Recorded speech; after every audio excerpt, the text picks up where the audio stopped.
রহমতের নবী যখন মদিনার মধ্যে ঢুকেছে, মদিনার ছোট ছোট বাচ্চাগুলো আমার নবীকে রিসিভ করার জন্য আনন্দিত হইয়া ঘেরাও করে ধরেছে। নবী আমার বাচ্চাদের মাথায় হাত বুলায়, ওদেরকে বুকের মধ্যে লাগায় আর চিল্লায় চিল্লায় কান্না করে আর বলে, মদিনার ছোট ছোট বাচ্চারা জানো কেন আমার মক্কা ছাড়তে হইল, কেন আমি মক্কা থেকে হিজরত করলাম জানো নাকি? আমার মক্কার কাফির মুশরিকরা মক্কা থেকে হিজরত করতে বাধ্য করেছে। তোমরা আমার চিরজীবন মোহাব্বত এমন করবানি না আমাকেও তোমরা তাড়িয়ে দিবা? ওই মদিনার ছোট ছোট বাচ্চাগুলো চিল্লায় ডাক দেয়, ওগুলো আমরা মক্কার কাফিরদের মতো নয়, আমাদের জীবন যতদিন থাকবে আপনি নবীর যাররা পরিমাণ ক্ষতি হইতে আমরা দেব না। ও বাজান, আমি তোমাদেরকে সহজ কথা বুঝাইতে চাই। আমার নবী দ্বীনের দাওয়াত দিতে গিয়ে মক্কা ছাড়তে হইল, দ্বীনের দাওয়াত দিতে গিয়ে উহুদের ময়দানে মার খাইতে হইল, দ্বীনের দাওয়াত দিতে গিয়ে বদরের ময়দানে যুদ্ধ করতে হইল। দ্বীনের দাওয়াত দেওয়ার জন্যই তো আমার নবীর আর কোনো অপরাধ তো ছিল না। তায়েফের জমিনে আমার নবীকে মারা হলো। রহমতের নবীকে যখন তায়েফের জমিনে মারে, ছোট ছোট বাচ্চাদের হাতের রাবারের গুলিগুলো দিয়া, ছোট ছোট পাথরের টুকরোগুলো দিয়ে বলি এগুলো মুহাম্মদের কামার। এই বাচ্চাগুলো বুঝে না, রাবারের গুলিগুলো দিয়ে যখন জোরে জোরে পাথরগুলো আমার নবীর শরীরের মধ্যে মারে, আমার নবীর চামড়া ছিদ্র হইয়া গোশতের মধ্যে পাথরের টুকরা ঢুকে যায়। রহমতের নবী বেহুশ হয়ে জমিনের মধ্যে পড়ে গেলে, হুশ ফিরে আসলেন, এমন ভাবে আবার মারতে শুরু করেছে। দ্বিতীয়বারও বেহুশ হয়ে জমিনে পড়ে গেলেন, আবার হুশ ফিরে আসলেন, আবার কাফিররা এমন মারতে শুরু করলো, নবীজি তৃতীয়বারও বেহুশ। ফেরেশতারা রবের সামনে দাঁড়ায় ডাক দেয়, গো আল্লাহ, তোমার কি মোটেও মায়া লাগে না? তোমার কি মোটেও দয়া হয় না? তোমার হাবিবের দিকে তাকাইয়া দেখো, তোমার হাবিব আজকে বড় একা। মক্কার ওই তায়েফের বড় বড় কাফির মুশরিকরা তোমার নবীকে মারতে মারতে জমিন থেকে বিদায় করে দিল। আমার আল্লাহ ডাক দেয়, জিবরাইল যাও।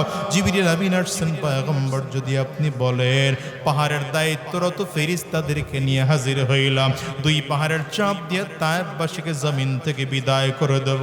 রহমতের নবী আমার বলেন, না না, আমার তায়েফবাসীকে জমিন থেকে বিদায় করা যাবে। উহুদের ময়দানে নবী মার খায়, দন্দন মুবারক শহীদ।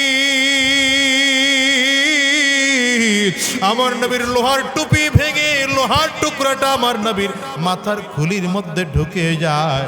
নবী বেহুশ হয়ে জমিনের মধ্যে হুমড়ে খেয়ে পড়ে যায়। কাফির মুশরিকরা বারবার করে রিওমার ছড়িয়ে দেয়, কদ কুতিলা মুহাম্মদ, মুহাম্মদ জমিন থেকে বিদায় হয়ে গেল। কিন্তু না না, আমার নবী তারপরেও বদদোয়া করেন না। আমার নবী এরপরেও দ্বীনের দাওয়াত দিয়ে চলেছেন, ঠিক না বেঠিক? আওয়াজ করে চিল্লায় বলো। আমিও তোমাদেরকে বলতে চাই রে বাজার, যারা নবীর সুন্নতকে মোহাব্বত করে মুখের দাড়িটা লাগাইছ, যারা নবীর সুন্নতের মোহাব্বত কইরা মাথার মধ্যে টুপি উঠাইছ, যারা নবীর সুন্নতকে মোহাব্বত করে মাথার মধ্যে পাগড়ি বেঁধে ফেলেছ, আমার নবীর সুন্নতি দিন জমিনের মধ্যে জিন্দা করার চেষ্টা করার দরকার আছে না? না, ওই আল্লাহর কোরআন জমিনে বাস্তবায়ন করার জন্য চেষ্টা করার দরকার আছে না? না, যদি নবীর জন্য ঘর ছাড়তে হয় ছাড়তে রাজি, জোরে বলো ছাড়তে রাজি। যদি আমার নবীর জন্য যদি বাড়ি ছাড়তে হয় ছাড়তে রাজি নাকি? চিল্লায় জোরে বলো। আমার নবীর জন্য যদি দেশ ত্যাগ করা লাগে ছাড়তে রাজি আছো? চিল্লায় জোরে বলো। আমার নবীর মতো যদি মার খাইতে হয় রাজি আছো নাকি? চিল্লায় বলো। আমার নবীর মতো যদি রক্ত দেওয়া লাগে তৈয়ার আছো নাকি? চিল্লায় বলো। মুসলমান, পীর সাহেব চরমনাই যদি তোমাদেরকে ডাক দেয়, আমরা পীর সাহেব চরমনাইকে আমির মেনে আল্লাহর এই জমিনে কোরআন বাস্তবায়নের জন্য, নবীর সুন্নাহ বাস্তবায়নের জন্য আমরা তৈয়ার আছি ইনশাআল্লাহ। কারা কারা তৈয়ার? কারা কারা তৈয়ার? হাতটা তুলে দেখাও, চিল্লা মালিকরা ডাক দাও, আল্লাহ আরো জোরে আওয়াজ দিয়ে ডাকো আল্লাহ, জবান খুলে জোরে ডাকো আল্লাহ, চিৎকার করে গলা ফাটায়া ডাক দাও না আল্লাহ। গো দয়ার মালিক,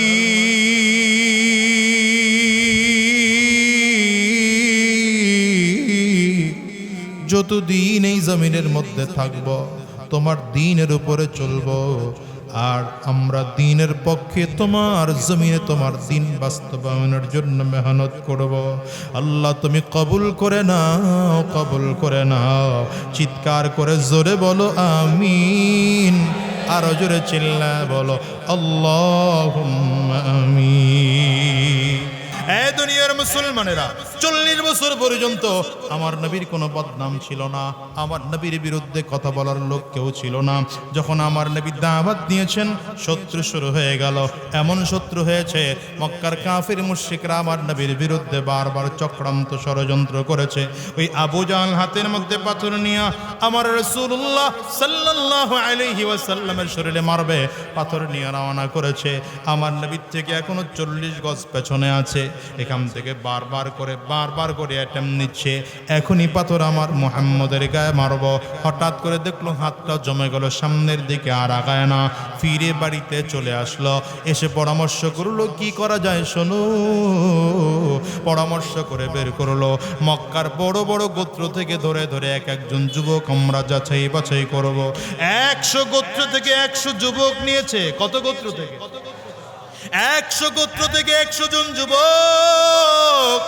টার্গেট কি জানো? 100 যুবক মিলে যদি মুহাম্মদকে জমিন থেকে বিদায় করে দেয়, তাইলে মক্কার কুরাইশরা এই 100 গোত্রের সাথে একত্রিত হইয়া যুদ্ধ করার মতো সাহস পাবে না। তখন মুহাম্মদ জমিন থেকে বিদায় হয়ে যাবে। কিন্তু রব্বে কারীম বলেন, জানো আমি আল্লাহ যারে বাঁচাইয়া রাখি তারে দুনিয়ার কেউ মারতে পারে না। আল্লাহ যদি কাউরে মারতে চান তাইলে কেউ তারে বাঁচাইতে পারে না। আল্লাহ যদি কাউরে বাঁচাইতে চান তাইলে তারে কেউ মারতেও পারে না। ঠিক না বেঠিক? জোরে বলো, আওয়াজ করে চিল্লায় বলো। হ্যাঁ দুনিয়ার মুসলমানেরা, দেখো নাই, যিনি বাঁচতে চেয়েছিল তিনি পালাইল, আর যারে পদ্মা নদীর উপরে উঠাইয়া, ব্রিজের উপরে উঠাইয়া টুস করে ফেলে দিতে চেয়েছিল, আজকে তারে আল্লাহ চেয়ারে বসাইল। কুলিল্লাহুম্মা মালিকাল মুলক। বুঝবা কবে? কবে বুঝবা? 2024-এ বুঝদার হওয়ার পরেও যদি না বুঝো, ঘর পুরলে ছাই পাওয়া যায়, তোমার কপাল পড়ছে, ছাইও পাইবা না। কুলিল্লাহুম্মা মালিকাল মুলক তুতিল মুলকা মান তাশা وتنزع الملك ممن تشاء وتعز من تشاء وتعز من تشاء بيدك الخير إنك على كل شيء قدير।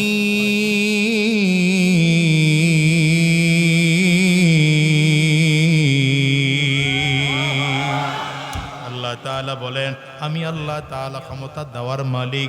যারে চাই তাকে আমি আল্লাহ তাআলা ক্ষমতা দেই, যাকে চাই তাকে ক্ষমতার চেয়ার থেকে নামাইয়া দেই, যাকে চাই তাকে আমি আল্লাহ তাআলা ইজ্জত দান করি, যারে চাই তাকে আমি আল্লাহ তাআলা বেইজ্জতি দান করি। ও দুনিয়ার মানুষেরা, এটা ভালো করে বুঝবা। রাসূলুল্লাহ সাল্লাল্লাহু আলাইহি ওয়াসাল্লামকে মক্কার কাফির মুশরিকরা জমিন থেকে বিদায় করার জন্য 100 গোত্র থেকে 100 জন যুবক রেডি করলো। আজকে আমার নবীর পুরো ঘর ঘেরাও করে ফেলেছে। রাসূলুল্লাহ সাল্লাল্লাহু আলাইহি ওয়াসাল্লামকে জমিন থেকে বিদায় করে দিবেন, আমার নবী চাদর গায়ে দিয়ে ঘুমিয়ে আছে। জিবরিল আমিন চলে আসছেন। পয়গম্বর, আল্লাহ তাআলা আগেই বলেছিলেন যে কোনোদিন আপনার হিজরত করা লাগবে, ঠিক এখন সময় হয়েছে, এখনই আপনি হিজরতের জন্য রওনা করেন। রাসূলুল্লাহ সাল্লাল্লাহু আলাইহি ওয়াসাল্লাম বলেন, বাহিরে কাফির মুশরিকরা সব আমার আমার ঘরটা ঘেরাও করে দাঁড়িয়ে আছে, আমি কেমন করে যাব? হযরত জিবরিল আমিন বলেন, পয়গম্বর আপনার সব থেকে কাছের সাহাবী আলী রাদিয়াল্লাহু আনহুকে আপনার বিছানায় শোয়াইয়া আপনার চাদর দিয়ে তাকে ঢেকে এরপরে রেখে চলে যান। নবী বলেন, ব্যাপার কি বলো, কারে সাথে নিয়ে যাব? বলে, আবু বকরকে আপনি সাথে করে হিজরতের রাতে নিয়ে মদিনার দিকে রওনা করবেন। ওরে দুনিয়ার মুসলমান জন, রাসূলুল্লাহ সাল্লাল্লাহু আলাইহি ওয়াসাল্লামের কলিজা দুঃখে ফেটে যায়। এই মক্কায় যেই নবীর জন্ম, ছোটবেলা থেকে বড় হয়েছেন এই মক্কার জমিনে, সেই মক্কার জমিনে আজকে নবীর মক্কার জমিন ছাড়তে হবে। আমার নবীর জীবনের কত কষ্ট, কিন্তু হযরত আলী রাদিয়াল্লাহু আনহুকে বিছানায় শোয়ায় দিলেন। হযরত আলী রাদিয়াল্লাহু আনহু কেমন সাহাবী জানো মুসলমান? যেই সাহাবী ভালো করে জানে আমার নবী এই বিছানায় ঘুমিয়েছিলেন, এখান থেকে আমার নবী চলে যাচ্ছে, যদি আমার নবীরে মক্কার কাফির মুশরিকরা না পায়, আমি আলীকে জমিন থেকে বিদায় করে দিবে। কিন্তু হযরত আলী তারপরেও ঘুমায়। কেন ঘুমায় জানো? হযরত আলী বুঝাইতে চায়, শোনো, আমার নবীর বিছানায় আমার নবীর স্থলাভিষিক্ত হইয়া আমার জানের বিনিময় নবীর জান যদি বেঁচেও যায়, এর থেকে ধন্য সম্পন্ন কাজ আমার আর হতে পারে না, এর থেকে কপালওয়ালা নসিবওয়ালা কাজ আমার জীবনে আর হতে পারে না। রাসূলুল্লাহ সাল্লাল্লাহু আলাইহি ওয়াসাল্লাম ঘর থেকে বের হলেন। জিবরিল আমিন বললেন, পয়গম্বর হাতের মধ্যে এক মুষ্টি বালু নিয়ে ওদের দিকে ফেলেন, ফিকে দেওয়া হলো। এমন চোখের মধ্যে গিয়ে পড়ে পড়ে চক্ষু অন্ধ হয়ে গেল। ওরা চোখ ডলতে ডলতে নবীজি বের হয়ে গেলেন। হযরত আবু বকর সিদ্দিক রাদিয়াল্লাহু আনহুকে বললেন, চলো রওনা করতে হবে। হযরত আবু বকর আমার নবীর সামনে সামনে হাঁটে। আবু বকর সিদ্দিক আজকে পাগল, একবার আমার নবীর ডানে ডানে চলে, আবার দৌড়ে আবার দৌড়ায়। আবু বকর সিদ্দিক আমার নবীর বাম পাশে এসে বাম সাইডে চলে, আবার দৌড় দিয়ে নবীজির ডান পাশে আসে। আবার কখনো কখনো আমার নবীর সামনে সামনে আবু বকর সিদ্দিক চলেন, আবার কখনো আমার নবীর পেছনে পেছনে আবু বকর সিদ্দিক চলেন। নবীজি দেখেন আবু বকর সিদ্দিক রাদিয়াল্লাহু আনহু যেন পাগলের মতো করতেছে, একবার ডানে যায়, একবার বামে যায়, একবার সামনে যায়, একবার পেছন দিকে যায়। এমন করে করে বারবার বলে, নবী আমার ডাক দে, আবু বকর কি হলো তোমার? কেন ডানে যাও, কেন একবার বামে যাও, কেন সামনে যাও, কেন পেছন দিকে যাও? আবু বকর সিদ্দিক চোখের পানিগুলো ফেলে কান্না করে আর ডেকে বলে, নবী আমার, আমি আজকে বৃদ্ধ মানুষ, আমার শরীরের মধ্যে শক্তি নাই। আবু বকর সিদ্দিক রাদিয়াল্লাহু আনহুর মতো একটা বৃদ্ধ মানুষ নিয়ে আপনি হিজরতে রওনা করলেন। আপনি চাইলে তো হযরত ওমর ফারুক রাদিয়াল্লাহু আনহুর মতো একজন বড় শক্তিশালী মানুষের সাথে নিতে পারতেন। হযরত আলী রাদিয়াল্লাহু আনহুর মতো একজন নওজওয়ান মানুষকে আপনি তো সফর সঙ্গী বানাইতে পারতেন। আমি কোন দিকে যাব? যখন আপনার ডান দিকে চলি, আমার মনে বড় ভয় হয় মক্কার কাফিররা না জানি আপনার বাম দিক থেকে আক্রমণ করে, এজন্য দৌড়ে বাম দিকে চলে যায়। আবার বড় ভয় কাফিররা না জানি আপনার ডান দিক থেকে আক্রমণ করে ফেলে, এই জন্য দৌড়ে আবার বাম দিকে আসি। আবার মনে মনে বড় ভয় হয় মক্কার কাফিররা না জানি আপনার সামনের দিক থেকে আক্রমণ করে ফেলে, এই জন্য দৌড়ায় আবার সামনের দিকে যায়। আবার মনে বড় ভয় মক্কার কাফিররা না জানি আপনার পেছন দিক দিয়ে আক্রমণ করে ফেল, এই জন্য আবার পেছন দিকে দৌড়াইয়া যায়। ওরে দুনিয়ার মুসলমানেরা, এমন করে করে করে আবু বকর সিদ্দিক রাদিয়াল্লাহু আনহু আমার নবীকে নিয়ে চলতেছেন। একটু দূরে হাঁটার পরে আমার নবী রাহমাতুল লিল আলামিনের পাথরের আঘাত লেগে শরীরটা ফেটে যায়, পায়ের চামড়া ফেটে রক্ত টপ টপ করে পড়তে আরম্ভ হয়। এত আঘাত পাওয়ার কারণে নবীজি সামনের দিকে আর আগাইতে পারেন না। ডেকে বলেন, আবু বকর কেমনে পথ চলবো বলো? আবু বকর সিদ্দিক বলেন, টেনশন নাই, আমি আবু বকরের কাঁধ দুটো রেডি আছি, আপনি আমার কাঁধের উপরে উঠে বসেন নবী আমার, আমি আপনার নিয়ে উপরে যাব। পাহাড়িয়া পথ, একা একা এখন হেঁটে উঠা যায় না। ওই গর্তের একদম পাহাড়ের চূড়ায় উঠে গর্তের মধ্যে আমার নবীকে নিয়ে বসবাস। ও মুসলমান, আত্মগোপন করলেন ওখানে গিয়া। লম্বা কথা, সাপ এসে কামড় দেয়, আবু বকর সিদ্দিক পা সরান না। কেন সরান না? আমার নবীর যেন কোনো ক্ষতি না।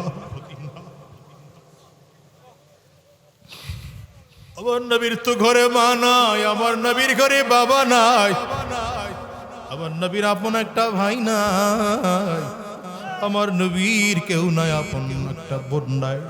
আমার নবীর দাদা ছিল, দাদাও জমিন থেকে বিদায়, বাবা ছিল, বাবাও জমিন থেকে বিদায়।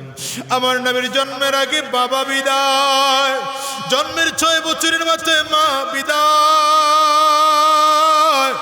একমাত্র দাদা ছিলেন, দাদাও 8 বছরের মাথায় জমিন থেকে বিদায়। রহমাতুল্লিল আলামিনের দিকে তাকিয়ে আবু বকর সিদ্দিক চোখের পানি ফেলে ফেলে কান্না করে।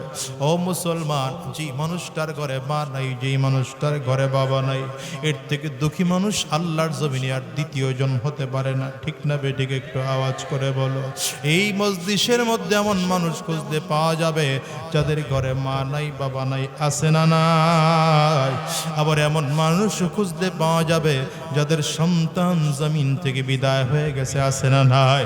ওই যে বিমান দুর্ঘটনায় উত্তরা এলাকার মাইলস্টোন স্কুলের কত শত শত বাচ্চা জমিন থেকে বিদায় হয়ে গেল। মায়ের বুক ফাটা চিৎকার, বাবার বুক ফাটা চিৎকার, স্বপ্নের সন্তানটা জমিন থেকে বিদায় হয়ে গেল। কলিজার টুকরা বাচ্চাটা জমিন থেকে বিদায়। মা সকালবেলা টিফিন খাওয়ায়, নাস্তা খাওয়ায়, টিফিনের বক্সের মধ্যে আবার দুপুরের খানাটাও সাথে দিয়ে দিছে। আরে বাচ্চারাও খুঁজে পাওয়া যায় না, বাচ্চার টিফিন বক্স খুঁজে পাওয়া যায় না। মা পাগলের মতো করে চিল্লায় আর দৌড়ায়। ও মুসলমান, এখানেও তো খুঁজতে পাওয়া যাবে যারা সন্তান হারাইছেন, আছেন না নাই? আপনাদের মধ্যেও 2-1 জনের সন্তান জমিন থেকে বিদায় হইছে, এমন সন্তান আছে, বাবা আছেন না নাই? বাবা আছে, সন্তান জমিন থেকে বিদায় হয়। যেই বাবা তার সন্তানকে হারিয়েছে, ওই মানুষটার কাছে জিজ্ঞাসা করে দেখো কত কষ্ট।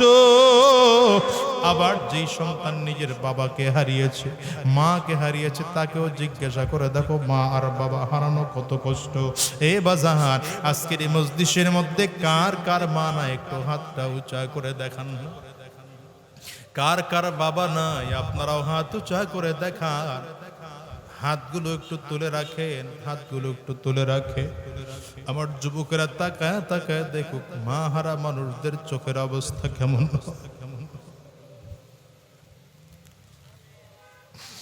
ও যুবক, এই মানুষগুলো হাত তুলছে, এদের কারো ঘরে মা নাই, কারো ঘরে বাবা নাই, কারো ঘরে সন্তান জমিন থেকে বিদায় হয়েছে। তাকায় দেখো না, কত মানুষের চক্ষু দুইটা লাল হয়ে গেল, কত মানুষের চোখের কোটায় পানি, কত মানুষের চোখ দিয়ে গাল বেয়ে বেয়ে পানিগুলো পড়ে।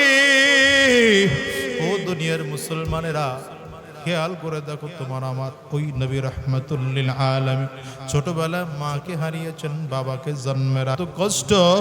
আবু বকর সিদ্দিক আমার নবীর দিকে তাকায়া তাকায়া ওই পা কিন্তু গর্ত থেকে সরায় না, সাপের কামড় সহ্য করে, তারপরেও পা সরায় না। কারণ আমার নবীর যদি কষ্ট হয়ে যায়, রহমতের নবী আমার হাঁটতে হাঁটতে আরে এক পর্যায়ে গিয়ে মদিনায় পৌঁছায়, কিন্তু বারবার করে মক্কার দিকে ফিরে ফিরে তাকায়।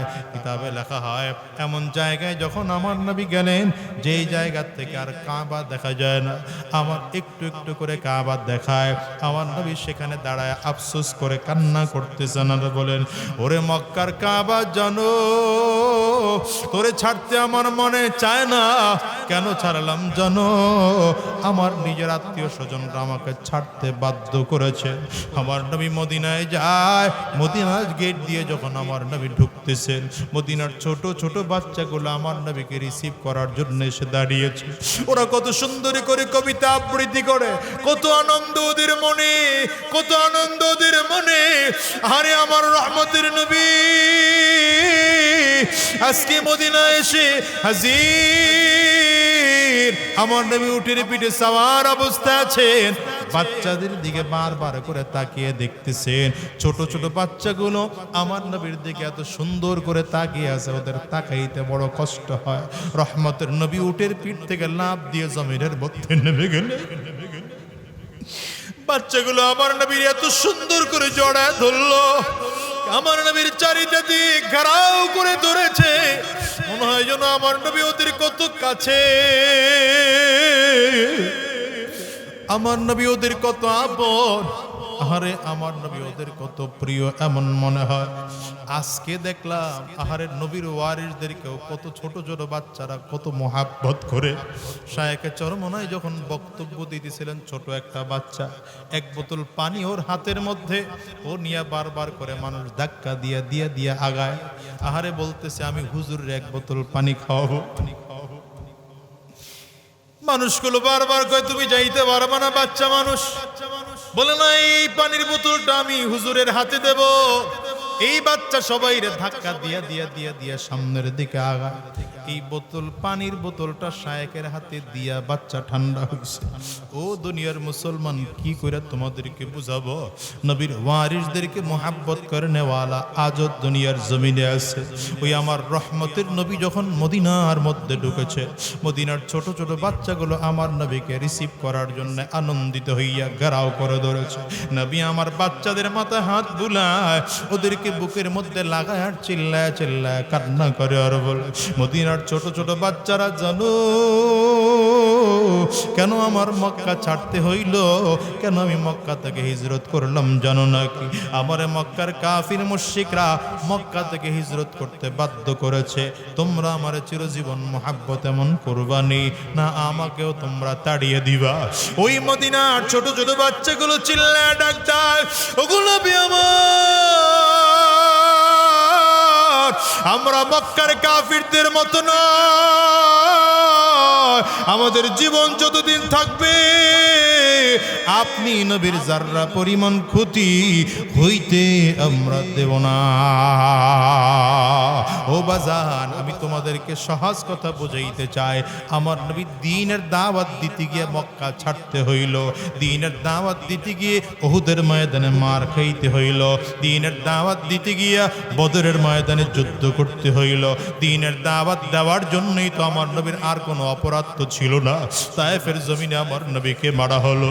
রহমতের নবীকে যখন তায়েফের জমিনে মারে, ছোট ছোট বাচ্চাদের হাতে রাবারের গুলিগুলো দিয়া, ছোট ছোট পাথরের টুকরোগুলো দিয়ে বলি এগুলো মুহাম্মদের কামার।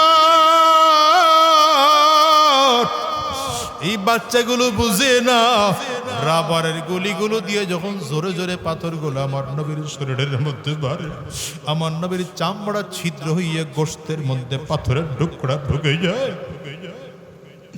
রহমতের নবী বেহুশ হয়ে জমিনের মধ্যে পড়ে গেলেন। হুশ ফিরে আসলেন, এমন ভাবে আবার মারতে শুরু করেছে। দ্বিতীয়বারও বেহুশ হয়ে জমিনে পড়ে গেলেন, আবার হুশ ফিরে আসলেন, আবার কাফিররা এমন মারতে শুরু করলো, নবীজি তৃতীয়বারও বেহুশ। ফেরেশতারা রবের সামনে দাঁড়ায় ডাক দেয়, গো আল্লাহ, তোমার কি মোটেও মায়া লাগে না? তোমার কি মোটেও দয়া হয় না? তোমার হাবিবের দিকে তাকিয়ে দেখো, তোমার হাবিব আজকে বড় একা। মক্কার ওই তায়েফের বড় বড় কাফির মুশরিকরা তোমার নবীকে মারতে মারতে জমিন থেকে বিদায় করে দিল। আমার আল্লাহ ডাক দেয়, জিবরাইল যাও। জিবরিল আমিন আসছেন, পয়গম্বর যদি আপনি বলেন, পাহাড়ের দায়িত্বরত ফেরেশতাদেরকে নিয়ে হাজির হইলাম, দুই পাহাড়ের চাপ দিয়ে তায়েফবাসীকে জমিন থেকে বিদায় করে দেব। রহমতের নবী আমার বলেন, না না, আমার তায়েফবাসীকে জমিন থেকে বিদায় করা যাবে। উহুদের ময়দানে নবী মার খায়, দন্দন মুবারক শহীদ আমার নবীর লোহার টুপি ভেঙে লোহার টুকরাটা আমার নবীর মাথার খুলির মধ্যে ঢুকে যায়, নবী বেহুশ হয়ে জমিনের মধ্যে হুমড়ে খেয়ে পড়ে যায়। কাফির মুশরিকরা বারবার করে রিওমার ছড়িয়ে দেয়, কদ কুতিলা মুহাম্মদ, মুহাম্মদ জমিন থেকে বিদায় হয়ে গেল। কিন্তু না না, আমার নবী তারপরেও বদদোয়া করেন না। আমার নবী এরপরেও দ্বীনের দাওয়াত দিয়ে চলেছেন, ঠিক না বেঠিক? আওয়াজ করে চিল্লায় বলো। আমিও তোমাদেরকে বলতে চাই রে বাজার, যারা নবীর সুন্নতকে মোহাব্বত করে মুখের দাড়িটা লাগাইছ, যারা নবীর সুন্নতের মোহাব্বত কইরা মাথার মধ্যে টুপি উঠাইছ, যারা নবীর সুন্নতকে মোহাব্বত করে মাথার মধ্যে পাগড়ি বেঁধে ফেলেছ, আমার নবীর সুন্নতি দিন জমিনের মধ্যে জিন্দা করার চেষ্টা করার দরকার আছে না? না, ওই আল্লাহর কোরআন জমিনে বাস্তবায়ন করার জন্য চেষ্টা করার দরকার আছে না? না, যদি নবীর জন্য ঘর ছাড়তে হয় ছাড়তে রাজি, জোরে বলো ছাড়তে রাজি। যদি আমার নবীর জন্য যদি বাড়ি ছাড়তে হয় ছাড়তে রাজি নাকি? চিল্লায় জোরে বলো। আমার নবীর জন্য যদি দেশ ত্যাগ করা লাগে ছাড়তে রাজি আসো? চিল্লায় জোরে বলো। আমার নবীর মতো যদি মার খাইতে হয় রাজি আসো নাকি? চিল্লায় বলো। আমার নবীর মতো যদি রক্ত দেওয়া লাগে তৈয়ার আসো নাকি? চিল্লায় বলো। মুসলমান, পীর সাহেব চরমনাই যদি তোমাদেরকে ডাক দেয়, আমরা পীর সাহেব চরমনাইকে আমির মেনে আল্লাহর এই জমিনে কোরআন বাস্তবায়নের জন্য, নবীর সুন্নাহ বাস্তবায়নের জন্য আমরা তৈয়ার আছি ইনশাআল্লাহ। কারা কারা তৈয়ার? কারা কারা তৈয়ার? হাতটা তুলে দেখাও, চিল্লা মালিকরা ডাক দাও আল্লাহ। আরো জোরে আওয়াজ দিয়ে ডাকো আল্লাহ। জবান খুলে জোরে ডাকো আল্লাহ। চিৎকার করে গলা ফাটায়া ডাক দাও না আল্লাহ। গো দয়ার মালিক,